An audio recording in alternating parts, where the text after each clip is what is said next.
Iran ಮುಂದಿನ ದಿನಗಳಲ್ಲಿ super power ಆಗುತ್ತಾ ಸರ್? ಸೂಪರ್ ಪವರ್ ಆಗೋಕ್ಕೆ ಬಿಡಲ್ಲ. ಬಿಡಲ್ಲ. ಹಾಂ, ಇವರ ಹತ್ರ ಏನಿದೆ ಅಂತ ಇನ್ನೂ ಗುಟ್ಟಾಗೆ ಇಟ್ಕೊಂಡಿದ್ದಾರೆ. ಇನ್ನೂ ಎಷ್ಟು ಫೈರ್ ಪವರ್ ಇದೆ, ಇನ್ನೂ ಎಷ್ಟು ಇವರು ಸರ್ಪ್ರೈಸ್ ಕೊಡ್ಬೋದು. Very but already they surprised.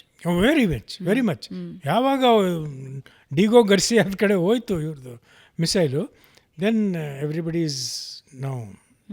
ಈಗ ಏನಾಗುತ್ತೆ ಅಂದರೆ, ಒಂದಿಷ್ಟು ಸೇನ್ ಮೀಡಿಯೇಟರ್ಸ್ ಲೈಕ್ ಮೋದಿ ಅವರೆಲ್ಲ ಬಂದರೆ, ಒಂದಿಷ್ಟು ಅವರು ಆ್ಯಕ್ಟಿವ್ ಆಗಿ ಹೇಳಿದರೆ, ನೋಡಪ್ಪ ಇದೆಲ್ಲರಿಗೂ ಲಾಸ್ ಆಗ್ತಾಯಿದೆ, there is no point continuing, it will take some time. ಈಗ ನೋಡಿ, ಇರಾನ್ ಮತ್ತು ಇರಾಕ್ ನಡುವೆ 8 ವರ್ಷ ಯುದ್ಧ. ಹೌದು, 1980 to 88. ಆಮೇಲೆ ಮಧ್ಯೆ ಇವರ ಟ್ರ್ಯಾಕ್ ರೆಕಾರ್ಡ್ ನೋಡಿದರೆ it will subside for some time.